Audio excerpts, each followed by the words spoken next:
উত্তরবঙ্গের কোচবিহারে আজ বিরোধী দলনেতা শুভেন্দু অধিকারীর কর্মসূচি এবং সেখানে শুভেন্দু অধিকারীর কনভয়ে হামলার অভিযোগ, গাড়ি ভাঙচুরের অভিযোগ উঠেছে। পুলিশের সামনেই এই কনভয়ে হামলা হয় বলে অভিযোগ করেছেন বিরোধী দলনেতা। কনভয় থামিয়ে বিক্ষোভ প্রদর্শন করেছে তৃণমূল কংগ্রেস। আপনারা দেখতে পাচ্ছেন সেই কনভয়ের একটি গাড়ির কাচ ভেঙে গিয়েছে। কালো পতাকা দেখিয়ে বিক্ষোভ প্রদর্শন করা হয় বিরোধী দলনেতার সামনে। কোচবিহারের খাগড়াবাড়ির ঘটনা, যে মুহূর্তে এই ঘটনা ঘটেছিল সেই ছবি আপনাদের সামনে তুলে ধরব। আপনারা দেখতে পাচ্ছেন তৃণমূল কংগ্রেসের পক্ষ থেকে বিক্ষোভ প্রদর্শন করা হয়, এমনটাই অভিযোগ বিরোধী দলনেতা শুভেন্দু অধিকারীর, এবং সেই বিক্ষোভেই তার গাড়ির কাচ ভেঙে ফেলে বিক্ষোভকারীরা। কালো পতাকা নিয়েও বিক্ষোভ দেখানো হয় শুভেন্দু অধিকারীর গাড়ির সামনে। কি বক্তব্য বিরোধী দলনেতা শুভেন্দু অধিকারীর এই বিষয়ে আমরা শোনাবো। মেরে ফেলার জন্য আক্রমণ হয়েছে এবং এই এসপি ধীতিমান ভট্টাচার্য, উদয়ন গুহ ভাইপো অভিষেক ব্যানার্জির নির্দেশে করেছে। আমরা এর কাছে রিসিভ করিয়েছি হরেন বর্মন, নিখিল রঞ্জন দে এবং সুশীল বর্মনের উপর যে হামলা তার সিডিও জমা দিয়েছি আর রিসিভ করিয়েছি। আমরা বসিনি ওর কাছে, ওকে বলেছি কোর্টে দেখা হবে, কারণ আজকে এখানে এসেছি জলপাইগুড়ি সার্কিট বেঞ্চের অনারেবল জাস্টিস সম্মানীয় সৌগত ভট্টাচার্য মহোদয়ের অর্ডারে আমরা তার কাছেই যাব। উনি বলছিলেন যে গাড়ি ভেঙেছে তাকে অ্যারেস্ট করা হয়ে গেছে। আরে অ্যারেস্ট তো উদয়ন গুহকে আগে করতে হবে। কালকে এই খবর আমি পেয়ে governor, DGP, chief secretary, home secretary সবকে আমি দিয়ে এসেছি। 2021 সালে অনারেবল জাস্টিস রাজশেখর মান্থার দুটো অর্ডার আছে, কমিউনিকেট করেছে আমার লয়ার। তারপরে ওই জিনিস করেছে, খুব প্রমাণিত। পুলিশ বিরোধী দলনেতাকে খুন করতে চেয়েছিল। খুনের মামলার প্রত্যক্ষ আসামি যদি উদয়ন গুহ হয়, পরোক্ষ আসামির নাম Dhitiman Bhattacharya, promotee WR IPS। আপনারা শুনলেন বিরোধী দলনেতা শুভেন্দু অধিকারীর বক্তব্য। তিনি সরাসরি অভিযোগ করছেন যে এই ঘটনার পেছনে প্রত্যক্ষভাবে উদয়ন গুহর হাত রয়েছে বলেই তার অভিযোগ। তার পাশাপাশি পুলিশের ভূমিকা আছে বলেও অভিযোগ করেছেন তিনি, এবং অভিষেক বন্দ্যোপাধ্যায়ের নির্দেশে এই পুরো ষড়যন্ত্র পরিচালিত হয়েছে বলেই অভিযোগ বিরোধী দলনেতা শুভেন্দু অধিকারীর।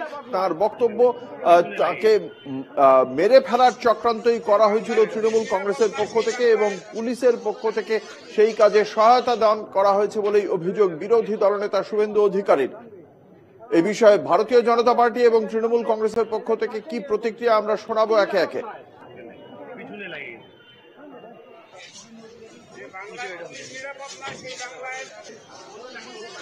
বিজেপির পক্ষ থেকে নিশীথ প্রামাণিক, উদয়ন গুহ এবং পার্থপ্রতিম রায় তৃণমূল কংগ্রেসের পক্ষ থেকে তারা কি বলছেন এই অভিযোগের প্রেক্ষিতে আমরা শোনাবো।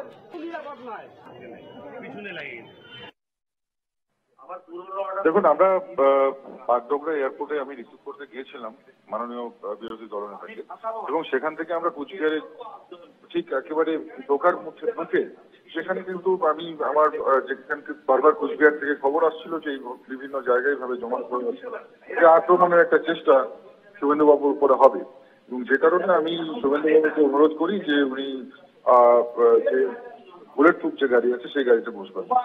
এবং বুলেট প্রুফ গাড়িতে বসেও আমরা যখন কুচবিহারে প্রবেশ করছি, পুলিশকে বারংবার জানানো সত্ত্বেও একেবারে বর্বরোচিত আক্রমণ, প্রাণে মেরে ফেলবার উদ্দেশ্যে আক্রমণ, লোহার রড, বাটাম এবং ধারালো অস্ত্র নিয়ে বুলেট প্রুফ গাড়ির উপরে আক্রমণ, যেখানে বুলেট প্রুফ গাড়ির কাঁচ পর্যন্ত ভেঙে যায়, এবং সেই বুলেট প্রুফ গাড়ি স্টেট গভর্নমেন্টের থেকেই কিন্তু দেয়া। তাহলে বুঝতে হবে যে এমন আঘাত, যে আঘাতে বুলেট প্রুফ গাড়ির কাঁচ ভেঙে যায়, যদি বুলেট প্রুফ গাড়িতে না বসে শুভেন্দুবাবু ওই প্রাইভেট গাড়িতেই যদি উনি আসতেন, তাহলে কি ধরনের ওনার উপরে আক্রমণ হতো বা আজকে ওনাকে কি অবস্থায় আমাদের দেখতে হতো সেটা কিন্তু আপনারা কল্পনা করতে পারছেন।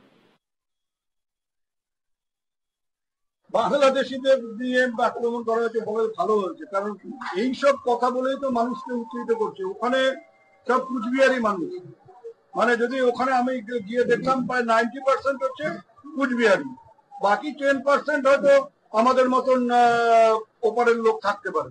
কিন্তু এই 90% মানুষকে যারা বাংলাদেশি বলে দাগিয়ে দেওয়ার চেষ্টা করে, তার বিরুদ্ধেই তো আমাদের লড়াই। সেই লড়াইটাই তো কুচবিহারের মানুষ লড়ছে, যে আমাদেরকে চিহ্নিত করার চেষ্টা হচ্ছে যে আমরা আর নটোরিয়াস ক্রিমিনাল। আমরা অন্যায়ের বিরুদ্ধে প্রতিবাদ করে যদি ক্রিমিনালের ছাপ নিতে হয় আমার কোনো আপত্তি নেই, কিন্তু ও যখন যাচ্ছিল এসপি অফিসে তখন তো আমরা শুনলাম স্লোগান উঠছে যে অভিজিৎ দে ভৌমিক, উদয়ন ঘোষ চামড়া তুলবো আমরা। সেটা কোন ধরনের গণতন্ত্র? সেটা কোন ধরনের শান্তির বাণী? এই ধরনের কথা বলবেন আর কুচবিহারে আসলে কুচবিহারের মানুষ আপনাকে ধানদুব্য দিয়ে বরণ করবে, ও আশা করে কোনো লাভ নেই। আমাদের সঙ্গে রয়েছেন আমাদের প্রতিনিধি অমিত সরকার। অমিত, ঠিক কি ঘটেছিল সেই সময়?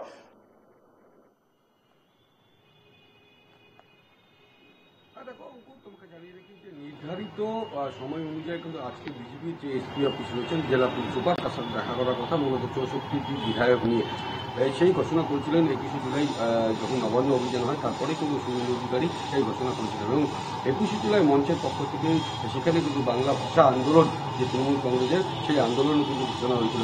রীতিমতো যেটা দেখা গেছে যে কোচবিহারে বিজেপির কর্মসূচি যেদিন থাকবে সেই অনুযায়ী কিন্তু তৃণমূল কংগ্রেসের কর্মসূচি বিভিন্ন জেলা জুড়ে থাকবে বলে এই ঘোষণা তৃণমূল কংগ্রেস করেছিল।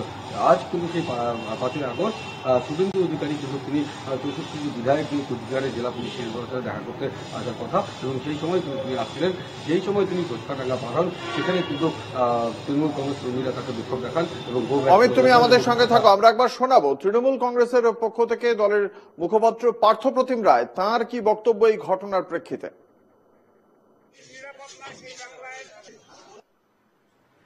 বাংলা ভাষার উপর যেভাবে আক্রমণ চলছে, বাংলা ভাষী মানুষদের উপর যেভাবে আক্রমণ চলছে, তারই প্রতিবাদে আজকে আমাদের কোচবিহার জেলায় 19টি জায়গায় তৃণমূল কংগ্রেসের আমাদের বিক্ষোভ ধর্ণা কর্মসূচি চলছে। হঠাৎ যখন শুভেন্দু অধিকারীর কনভয় যায়, পুলিশ ব্যারিকেড রাস্তার দুপাশে ছিল। আমাদের তৃণমূল কংগ্রেস কর্মী সমর্থকরা শুভেন্দু বাবুকে দেখে জয় বাংলা ধ্বনি দিয়েছে। এটা স্বাভাবিক, কারণ তিনি জয় বাংলা ধ্বনি দিলে যেভাবে রিয়াক্ট করেছেন একজন কর্মী, আরামবাগের কর্মী কাছে গিয়ে, সেটা অনুপ্রীত ছিল। আজকে সাধারণ মানুষ, তৃণমূল কংগ্রেসের কর্মী সমর্থকরা স্বতঃস্ফূর্তভাবে বিক্ষোভ প্রদর্শন করেছেন, কিন্তু কোনো ভাঙচুরের ঘটনা ঘটেনি। তৃণমূল কংগ্রেস কোনো কর্মী ভাঙচুরের ঘটনার সঙ্গে জড়িয়ে নেই। বিজেপি তারাই নিজেরাই নিজেদের গাড়ি ভেঙে ফুটেজ পেতে, সিম্প্যাথি গ্রো করতে এ ধরনের নাটক করছে, এটা আমরা নিশ্চিতভাবে বলতে পারি। আমরা ধিক্কার জানাই শুভেন্দু বাবুর এই কদর্য নোংরা রাজনীতি করবার জন্য। কথা বলবো, আমাদের সঙ্গে রয়েছেন আমাদের প্রতিনিধি অমিত সরকার। এই বিষয়ে তৃণমূল কংগ্রেসের বক্তব্য, বিজেপি নিজে সিম্প্যাথি ক্রিয়েট করার জন্য নিজেরাই নিজেদের গাড়ি ভাঙচুর করেছে। তোমরা তো ঘটনাস্থলে ছিলে, সাধারণ মানুষ কি বলছেন অমিত?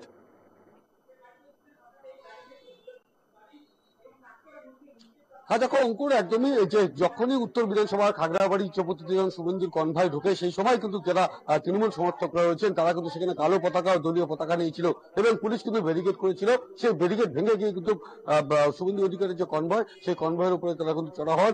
সেখানে গো ব্যাক স্লোগান এবং কালো পতাকা দেখানো হয়। পরবর্তীতে দেখা গেছে যে পুলিশ থাকাকালীন সেখানে কিন্তু তার গাড়ির উপরে লাঠি ও বাস দিয়ে কিন্তু সেখানে চড়া হয় তৃণমূল কর্মী সংস্থারা, এবং সেখানে শুভেন্দু অধিকারীর যে গাড়ি পেছনের যে গ্লাস রয়েছে সেই গ্লাস ভেঙে দেয়, এবং পুলিশের একটি কনভয় সেখানে কিন্তু ভাঙচুর করা হয়। রীতিমতো সেই ছবি কিন্তু ইতিমধ্যে ধরা পড়ছে, এবং তারপরে কিন্তু জেলা দলীয় বিরোধী দলের নেতা শুভেন্দু অধিকারী তিনি কিন্তু বিজেপি যে দলীয় কার্যালয় সেখানটায় আসেন, এবং সেখান থেকে কিন্তু পরবর্তীতে কোচবিহার যে জেলা পুলিশ সুপারের দপ্তর সেখানটা যান, এবং পুলিশ সুপারের দপ্তরে গিয়ে তিনি কিন্তু তার যে স্মারকলিপি সেটা দেন। এই যে মূলত নিখিল রঞ্জন দে, বরেন বর্মন এবং সুশীল অধিকারী, সুশীল বর্মন রয়েছে, তাদের উপর যে হামলা কি কারণে হলো, কি স্টেপ নিয়েছে, সবটাই কিন্তু তারা খতিয়ে দেখার কথা বলেন, এবং সেই কপিও দিয়েছেন। এবং পরবর্তী সেখান থেকে বেরিয়ে এসে তিনি কিন্তু জানান যে আজ তার উপর যে হামলা রয়েছে একটা চক্রান্তভাবে তাকে তার উপরে হামলা করা হয়েছে এবং তাকে প্রাণে মারার একটা প্রচেষ্টা কিন্তু চালিয়েছিল বলে জানা যাচ্ছে। মূলত এটার মূল দায়িত্বে রয়েছে উত্তরবঙ্গ উন্নয়ন মন্ত্রী উদয়ন গুহ এবং পুলিশ সুপার দ্যুতিমান ভট্টাচার্য